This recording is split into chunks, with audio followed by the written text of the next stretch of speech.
नमस्कार, आप देख रहे हैं इंडिया वॉइस। मैं हूं आपके साथ जूही सिंह और मुख्यमंत्री योगी आदित्यनाथ लाइव है। क्या कुछ कह रहे, चलिए आपको सुनाते हैं।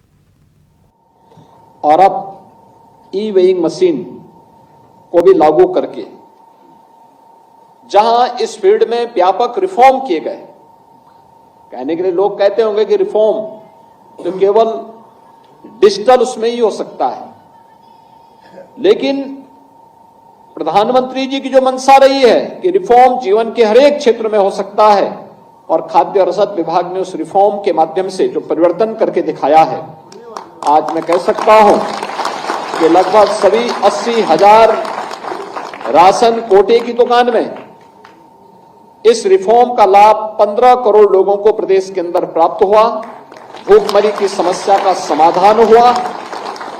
उस कलंक से हमने उत्तर प्रदेश को मुक्त करने में सफलता प्राप्त की, और सिंगल डोर स्टेप के माध्यम से भी जो एफसीआई गोदाम से राशन बीच से ही गायब होता था, अब वो बीच से गायब नहीं होगा, बल्कि लखनऊ से ही बैठ बैठ करके हम मॉनिटरिंग कर पाएंगे कि राशन वास्तव में जिस कोटे की दुकान में जाना है उसी तक पहुंच पा रहा है। यह जो परिवर्तन देखने को मिला है, यही है सबका साथ और सबका विकास। मोदी जी का मंत्र यही है जो सबका साथ और सबके विकास के माध्यम से जमीनी धरातल पर उतरता हुआ दिखाई दे रहा है। भाइयों बहनों, हम सब जानते हैं ये जो परिवर्तन हम सबको देखने को मिला है, 14 के पहले यह असंभव था। गरीब को राशन मिल पाना दूभर था। इस प्रकार की बातों की कल्पना भी नहीं की जा सकती थी। लेकिन 2014 के बाद जो परिवर्तन देखने को मिला, बिना भेदभाव के शासन की योजना का लाभ गरीब को मिला, यही है सुशासन। इसी को कहते हैं सुशासन। सुशासन केवल एक शब्द नहीं है जहां पे शासन की सुविधा का लाभ बिना भेदभाव के हर नागरिक तक पहुंच सके, वही सुशासन है। और सुशासन का यही मॉडल राम राज्य है। बिना भेदभाव के, न जाति, न मत, न मजहब, न क्षेत्र, न भाषा, हर जरूरतमंद को उसकी सुविधा का लाभ मिले। और ये न केवल 14 के बाद ही देखने को मिला, बल्कि 14 के बाद 2024 के बीच हम फरवरी 24 में, और फरवरी 24 भी समाप्त हो गई, अब मार्च 24 में आ गए। अब मार्च 24 में भी हम सब देख रहे हैं, याद करिए आज से ठीक 4 वर्ष पहले यही समय था जब दुनिया इस सदी की सबसे बड़ी महामारी से आतंकित थी, भयग्रस्त थी। दुनिया आतंकित भी थी, लेकिन इस बात के लिए भी चिंतित थी कि भारत का क्या होगा, क्योंकि दुनिया के अंदर लोकतांत्रिक मूल्यों के साथ भारत दुनिया के अंदर सबसे बड़ा लोकतंत्र होने के कारण 140-142 करोड़ लोगों का क्या हो पाएगा, ये सबकी चिंता का विषय था। और भारत में भी 25 करोड़ की आबादी के उत्तर प्रदेश का क्या होगा, ये सबकी चिंता का विषय था। लेकिन हम कह सकते हैं कोरोना जैसी इस सदी की सबसे बड़ी महामारी में प्रधानमंत्री मोदी जी के यशस्वी नेतृत्व में फ्री में टेस्ट, फ्री में उपचार, फ्री में वैक्सीन और फ्री में राशन भी हर व्यक्ति को उपलब्ध कराया गया। बल्कि हम तो आभारी हैं कि 80 करोड़ लोगों को पूरे देश के अंदर अगले 5 वर्ष तक भी फ्री में राशन की सुविधा का लाभ मिलेगा। यानी ये परिवर्तन, ये देश वही है, लोग वही है, सिस्टम सब कुछ वही है, बदला है कार्य संस्कृति। और वो प्रधानमंत्री मोदी जी के नेतृत्व में कार्य संस्कृति जो बदली, आज उसका परिणाम हम सबके सामने किस रूप में देखने को मिल रहे हैं, तो किसी से छुपा हुआ नहीं है। और इसीलिए हम आपसे बात इसीलिए कहने के लिए आए हैं कि ये जो कार्य संस्कृति, बदली हुई कार्य संस्कृति का लाभ कैसे प्राप्त हुआ, स्टेप दर स्टेप हर जरूरतमंद का कार्ड बनना, हर फेयर प्राइस शॉप में ई पॉस मशीन का लगना, हर फेयर प्राइस शॉप को यहां पे शासन के साथ जुड़ी हुई व्यवस्था के साथ एक स्क्रीन के साथ जोड़ देना, और फिर यही नहीं, वहां पे भी सिंगल डोर स्टेप के माध्यम से एक ही बार में एफसीआई गोदाम से सीधे राशन कोठी की दुकान में राशन जाएगा। यह भी एक निर्णय था, बड़ा महत्वपूर्ण निर्णय था, वह भी पूरा किया गया। और अब मॉडल शॉप, ये मॉडल शॉप केवल मॉडल शॉप नहीं है, ये अन्नपूर्णा भवन जो है ना, यहां पे राशन वितरण करने की व्यवस्था हो सकता है कि कभी कोटेदार अपनी मजबूरी के कारण छोड़ना चाहेगा तो लोगों को भटकना नहीं पड़ेगा, दुकान वही रहेगी, भले ही व्यक्ति बदलेगा। व्यक्ति से समूह को जा सकता है, समूह से व्यक्ति को आ सकता है, लेकिन दुकान एक ही जगह में बनी रहेगी। एक लाभ ये होगा। दूसरा, राशन वितरण के साथ साथ व्यक्ति जब आएगा तो उस राशन की दुकान में अन्य सामान भी लोगों को मिल जाएंगे। किसी को दवा लेनी हो, जेनरिक दवा लेनी हो, किसी को घर की अन्य आवश्यकता के लिए भी खरीदारी करनी हो, सस्ते में वह सामान भी वहां पे आप लोग बेच पाएंगे, इसकी सुविधा भी रहेगी। तीसरा, राशन जो आएगा उसके लिए एक स्टोर भी रहेगा, गोदाम भी रहेगा उसके साथ ही जुड़ा हुआ, जिसमें लोग सुरक्षित रख भी पाएंगे। ऐसा नहीं, पहले होता क्या था, राशन की दुकान एक जगह और स्टोर कहीं और जगह, तो उसमें भी घालमेल होता था। यह भी बंद। और सबसे महत्वपूर्ण बात जो होनी है वह है कि एक ही जगह कॉमन सर्विस सेंटर की सुविधा, कॉमन सर्विस सेंटर, सर्टिफिकेट, जमीन का कागज ले ले, जन्म है, मृत्यु है, आयु है, जाति है, सभी प्रमाण पत्र की सुविधा वहीं पे एक ही जगह एक ही स्थान पे, यानी राशन की दुकान ही नहीं है, बल्कि यह एक मोदी मॉडल, एक नया, अब गरीबों की, जरूरतमंदों की सुविधा के लिए एक ही जगह आपको उपलब्ध हो पा रहा है। इतनी ढेर सारी सुविधाएं मिल रही हैं और आज 1100 दुकानें हो रही हैं। आप देखना बहुत शीघ्र इसको हम सभी 80,000 दुकानों तक पहुंचाने का काम करेंगे। बहुत बड़ा कार्य हो रहा है। मैं इसके लिए आप सभी को, जितने भी हमारी फेयर प्राइस शॉप्स हैं, उनके संचालकों को, प्रदेश की 15 करोड़ जनता जो इस सुविधा का लाभ ले रही है, उन सभी को मैं इस अवसर पर हृदय से बधाई देता हूं, अभिनंदन करता हूं।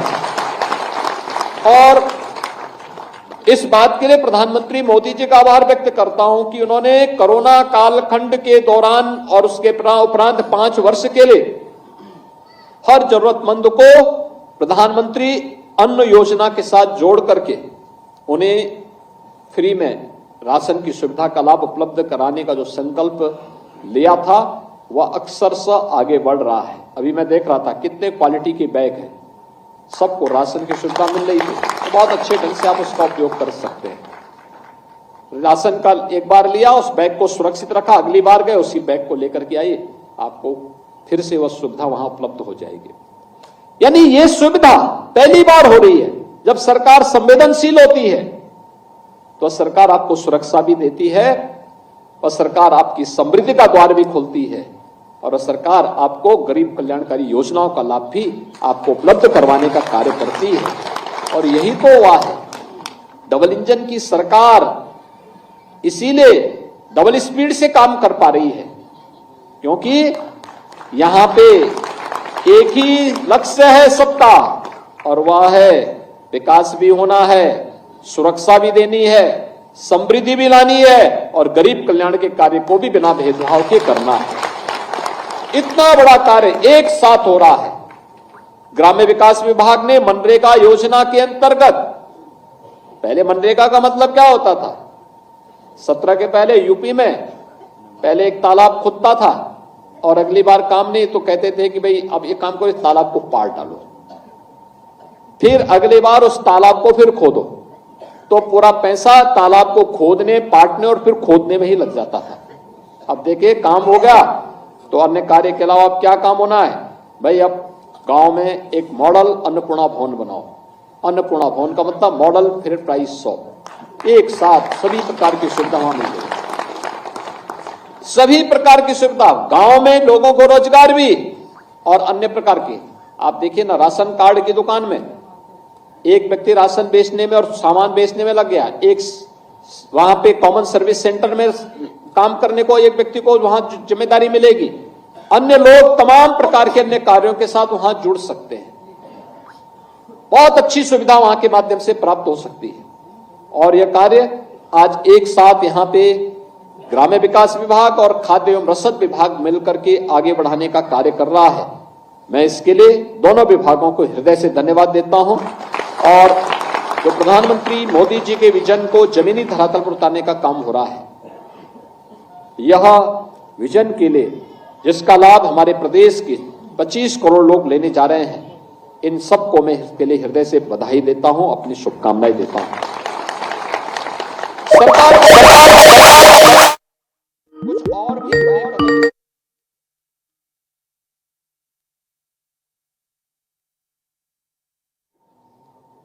और फिर 100 अभी आपने देखा होगा, मोदी की गारंटी के माध्यम से विकसित भारत संकल्प यात्रा गांव-गांव गई थी। गांव-गांव जाने का उद्देश्य था सिचुएशन के लक्ष्य को प्राप्त करना। जिस व्यक्ति के पास जो सुविधा है। तो सीएम के आप लाइव सुन रहे थे और बात करेंगे खबरों की। बेंगलुरु से बड़ी खबर सामने आ रही। रामेश्वरम कैफे बम धमाके से दहल उठी राजधानी। 10 सेकंड में हुए 2 ब्लास्ट, 9 लोग हुए जख्मी। तो ये एक बड़ा हादसा हुआ है जहां 9 लोग जख्मी हुए। 10 सेकंड में मैच 2 ब्लास्ट किए गए हैं। टाइमर का यूज कर रामेश्वरम के होटल में आईईडी विस्फोट किया गया है। ज्ञात शख्स की ओर से छोड़े गए बैग से हुआ धमाका। सीसीटीवी में कैद हुआ संदिग्ध आरोपी। धमाके की जांच के लिए पहुंची एनएसजी की टीम। तो ये बड़ी जानकारी सामने आ रही है बेंगलुरु से। धमाके की जांच के लिए एनएसजी की टीम पहुंची है और सीसीटीवी में संदिग्ध आरोपी जो है वो कैद हो चुका है। रामेश्वरम कैफे में बम धमाके से राजधानी दहल उठी है और इस दौरान जो है रामेश्वरम के होटल में आईईडी विस्फोट हुआ और अज्ञात शख्स की ओर से छोड़े गए बैग से यह धमाका हुआ है, जिसमें 10 सेकंड में हुए 2 ब्लास्ट और 9 लोग इसमें घायल हुए हैं।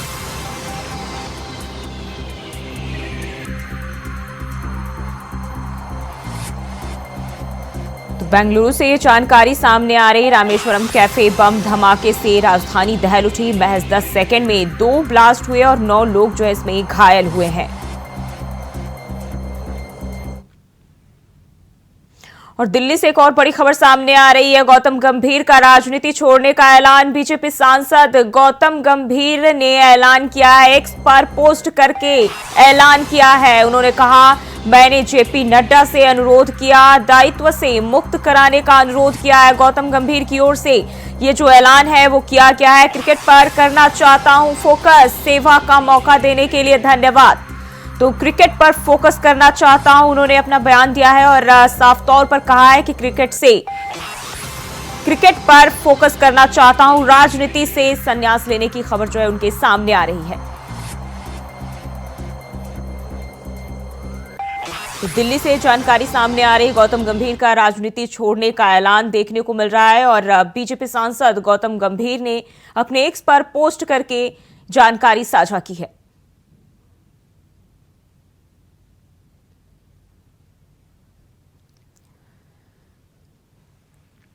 और इसी खबर पर ज्यादा जानकारी के साथ अजित कुमार दिल्ली से लाइव जुड़ गए हैं। अजित, गौतम गंभीर ने जो है राजनीति छोड़ने का ऐलान कर दिया है, क्या जानकारी है? देखिए, जो बिल्कुल बता सकूंगा, बिल्कुल लंबे समय से, क्योंकि 2024 का जो लोकसभा चुनाव होना है वो नजदीक है और ऐसे में लंबे समय से प्रयास लगाए जा रहे थे कि जो पूर्वी दिल्ली से सांसद है गौतम गंभीर, इन्हें इस बार शायद उनकी टिकट को काटा जा सकता है। उन्हें जो बीजेपी है वो चुनाव में इस बार नहीं दे सकती। ये जो प्रयास है लंबे समय से लगाए जा रहे थे, इस बीच में राजनीति से संन्यास लेने का गौतम गंभीर ने अहम घोषणा की है, जिसमें आज उन्होंने एक्स पर पोस्ट करते हुए लिखा है कि वो सक्रिय राजनीति से अपना दूर होना चाहते हैं और वो फिर से एक बार अपना जो ध्यान है वो क्रिकेट को लगाना चाहते हैं। जो उनकी पहली पारी थी, जो फिर से उसमें अपना जो करियर है वो अपनी जो पूरा का पूरा ध्यान वो केंद्रित करना चाहते हैं। हालांकि उन्होंने ऐसा ये भी पोस्ट किया कि इस बाबत उन्होंने भाजपा अध्यक्ष को चिट्ठी लिखी है और उनसे तमाम जो जिम्मेदारी सौंपी गई थी उस जिम्मेदारियों से मुक्ति लेने का उनसे आग्रह किया है। तो देखना अब ये होगा कि जो बीजेपी को जो चिट्ठी लिखी गई उसमें बीजेपी अध्यक्ष उनका क्या जवाब आता है। लेकिन जिस तरीके से आज एक बड़ा जो घोषणा है सांसद गौतम गंभीर ने ये किया है कि उन्होंने साफ तौर पर कह दिया कि वो अब सक्रिय राजनीति से दूर होंगे और वो फिर से अब क्रिकेट की दुनिया में अपने जो पूरा का पूरा जो ध्यान है वो केंद्रित करेंगे। जी अजित, उन्होंने लोकसभा चुनाव ना लड़ने का फैसला किया और टिकट की रेस से जो है बाहर हो गए। बीजेपी के लिए कितना नुकसानदायक हो सकता है?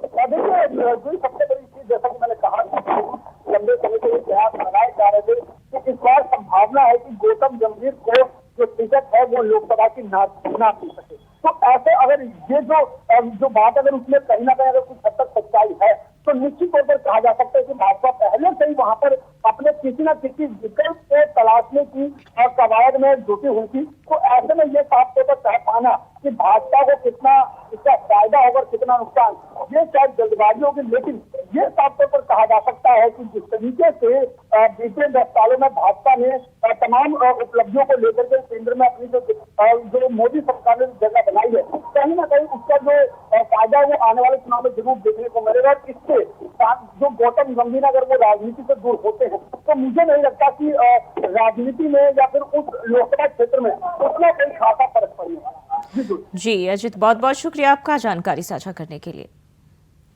और बढ़ते हैं आगे। लखनऊ से बड़ी खबर सामने आ रही, मुकदमे को वापस करने की सरकार की अर्जी खारिज।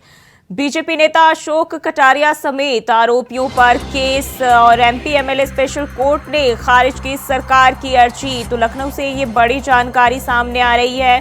अर्जी को खारिज करते हुए आरोपियों के खिलाफ समन भी जारी किया गया है। मामले की अगली सुनवाई 18 मार्च को होगी। 22 नवंबर 2005 को हजरतगंज कोतवाली में दर्ज किया गया था केस। तो ये बड़ी जानकारी लखनऊ से सामने आ रही है। 22 नवंबर 2005 को हजरतगंज कोतवाली में दर्ज किया गया था केस और अब जो है अगली सुनवाई मामले की 18 मार्च को होगी। तो ये बड़ी जानकारी सामने आ रही है। अर्जी को खारिज करते हुए आरोपियों के खिलाफ समन भी जारी किया गया है। एमपी एमएलए कोर्ट ने सरकार की अर्जी जो है वो खारिज कर दी है। बीजेपी नेता अशोक कटारिया समेत आरोपियों पर केस का मामला जो है ये है और इसी को लेकर जो है अर्जी खारिज कर दी गई है।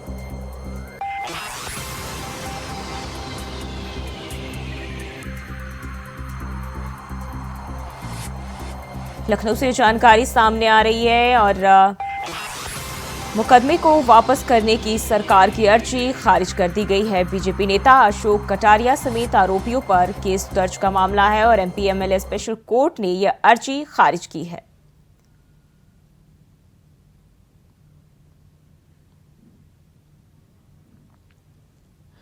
और इसी खबर पर ज्यादा जानकारी के साथ मोहम्मद आसिफ हमारे साथ जुड़ गए हैं। आसिफ, ये साल 2005 का मामला बताया जा रहा है, क्या है पूरा विवाद? बता दूं कि वर्ष 2005 में अशोक कटारिया बीजेपी नेता और मौजूदा एमएलसी हैं, इसके साथियों ने प्रदर्शन किया था और इस दौरान आरोप है कि काफी सरकारी कार्य में बाधा भी डाला गया था। प्रदर्शन के दौरान तोड़फोड़ भी की गई। जी आसिफ, दोबारा से जोड़ने की कोशिश करेंगे, आपकी आवाज ठीक से नहीं मिल पा रही है। और वहीं तो बताया जा रहा है कि बीजेपी नेता अशोक कटारिया समेत आरोपियों पर केस का मामला है और इसी पर जो है सरकार की अर्जी एमपी एमएलए स्पेशल कोर्ट की ओर से खारिज कर दी गई है। तो मुकदमे को वापस करने की जो सरकार की अर्जी है उसे खारिज कर दी गई है। एमपी एमएलए कोर्ट की ओर से यह अर्जी खारिज की गई है।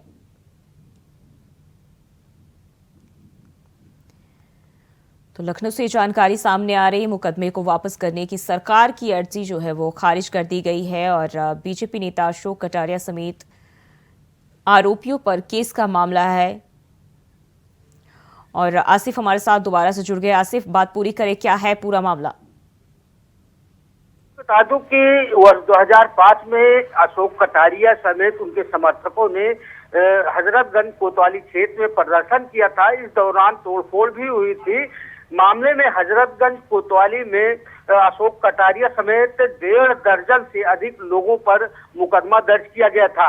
इस मामले में वर्ष 2019 में सरकार द्वारा मुकदमा वापसी के लिए एक अर्जी दी गई थी, लेकिन एमपी एमएलए कोर्ट ने जो अर्जी थी उसे खारिज करते हुए टिप्पणी भी किया है कि अशोक कटारिया जैसे नेताओं को शांतिपूर्ण ढंग से प्रदर्शन करना चाहिए था। इस मामले में जो सरकार की तरफ से अर्जी थी उसे खारिज कर दी गई और मुकदमा वापसी की जो राह थी वह अब आसान नहीं दिख रही है। अशोक कटारिया समेत 17 लोगों पर जो एफआईआर दर्ज हुई थी उसका मुकदमा एमपी एमएलए कोर्ट लखनऊ में चलेगा और यह भी कहा जा रहा है कि इससे कहीं न कहीं बीजेपी नेता अशोक कटारिया की मुश्किलें भी बढ़ती दिख रही है, क्योंकि अब मुकदमा चलेगा तो फैसला क्या आता है या देखने वाली बात होगी। जी आसिफ, आरोपियों के खिलाफ जो है समन भी जारी किया गया है।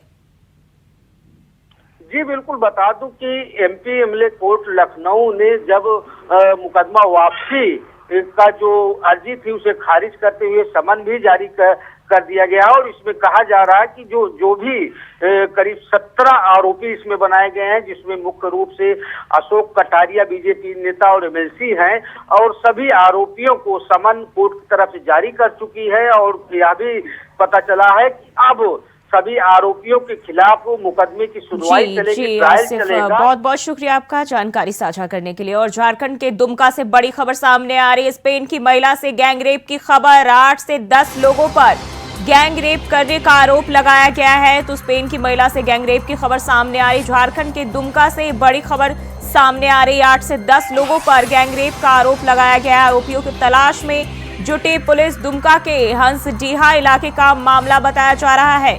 महिला खुद बाइक चलाकर अस्पताल पहुंची। तो ये 8-10 लोगों पर गैंगरेप का आरोप लगाया गया है। वही महिला खुद बाइक चलाकर जो है अस्पताल पहुंची है और पूरा मामला जो है दुमका के हंसडीहा इलाके का बताया जा रहा है, जहां पुलिस जो है आरोपियों की जांच में जुटी है, तलाश में जुटी है और 8 से 10 लोगों के नाम जो इसमें शामिल है जिस पर आरोप लगाए गए हैं गैंगरेप के। तो स्पेन की महिला से गैंगरेप की खबर झारखंड के दुमका से सामने आ रही है।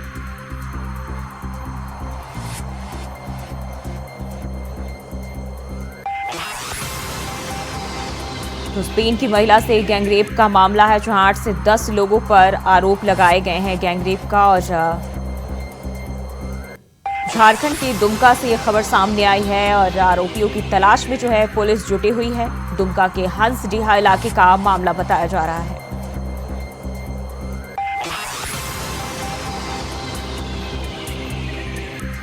और इसी खबर पर ताज़ा जानकारी के साथ रांची से अजय कुमार पांडे हमारे साथ जुड़ गए हैं। अजय, जो है स्पेन की महिला से गैंगरेप की खबर सामने आ रही है, क्या है मामला? ये स्पेन की जो महिला है तो वो दूध के लिए उप राजधानी पहुंची थी, झारखंड की राजधानी, और ये मामला दुमका के हंसडीहा क्षेत्र का है। और 3 लोगों ने इन्हें हिरासत में लेकर के, विदेशी महिला थी जो भाषा को नहीं पहचान पा रही, समझ नहीं पाई, और उन्होंने उसको देखा कि हमारी महिला है और इस महिला को ये फायदा देखते हैं, इनके साथ संबंध रखते हुए उन्होंने गैंगरेप का मामला का घटने का इंजाम दिया। हालांकि ये मामला पुलिस इससे जांच कर रही है और पीड़िता को पुलोझानो मेडिकल कॉलेज अस्पताल दुमका में इनका जांच की जा रही है और पुलिस जो है उन सब तक आरोपियों तक पहुंचने के लिए वो सतत प्रयास कर रही है। जी, 8 से 10 लोगों पर गैंगरेप का आरोप लगाया गया है। क्या लगता है कब तक पुलिस जो है उन पर से शिकंजा कस सकती है? देखिए, चूंकि ये मामला एनआईए वगैरह का है और विदेशी फॉरेन कंट्रीज वगैरह का महिलाओं के साथ है, तो निश्चित रूप से वहाँ के जो एसपी हैं और इस मामले को लेकर गंभीरता के साथ तमाम टीम को गठित करके इस जो भी संदिग्ध आरोपी हैं उनके लगातार उस पर छापामारी की जा रही है और उनको गिरफ्तारी के लिए हर संभव प्रयास कर रही है। हालांकि इस मामले में अभी तक उनको पुलिस को किसी प्रकार के हाथ नहीं लगी है और इस पर सुराग, हालांकि उनको सुराग ये मिल चुका है कि उनके आरोपी कौन कौन लोग हैं, उनके साथ कौन कौन लोग शामिल हैं। ये भी बात पुलिस को अब तक जानकारी हो चुकी है, पुलिस की जो इन्वेस्टिगेशन है। लेकिन हालांकि अभी तक मामले आए हैं, अभी तक किसी की गिरफ्तारी नहीं हुई। लेकिन मुझे लगता है कि जल्द ही आज देर शाम तक में उन सभी लोगों की गिरफ्तारी हो जाएगी। जी, बताया जा रहा है कि महिला खुद बाइक चलाकर अस्पताल पहुंची थी, तो क्या उनकी हालत जो है वो ठीक है? जी बिल्कुल, ये हालत ठीक है। उनकी इलाज भी की जा रही है, उनकी मेडिकल जांच जारी की गई है और उनको कोर्ट में भी पेश किया जाएगा इस मामले को लेकर के। और हालांकि पुलिस किसी भी प्रकार से बयान देने को अभी कर रही है, लेकिन हालांकि जो मामले जो आए हैं सामने, इन चीजें को देखते हुए पुलिस जो है गंभीरता तरीके से लेकर के इस मामले को निश्चित रूप से पुलिस को निवेदन पहुंचेगी। जी अजय, बहुत बहुत शुक्रिया आपका तमाम जानकारी के लिए। तो ये दुमका के हंसडीहा इलाके का मामला बताया जा रहा है, जहां स्पेन की महिला से गैंगरेप की वारदात को अंजाम दिया गया। और ये तस्वीरें आपको हम साझा करें आपके टीवी स्क्रीन पर। और बताया जा रहा है कि महिला जो है खुद बाइक चलाकर अस्पताल पहुंची और फिलहाल पुलिस जो है मामले की तहकीकात में जुटी हुई है, आरोपियों की तलाश में जुटी हुई है। 8 से 10 लोगों पर आरोप जो है वो लगाया गया है गैंगरेप का। और फिलहाल के लिए बुलेटिन बस इतना ही। खबरों के लिए बने रहिए इंडिया वॉइस के साथ।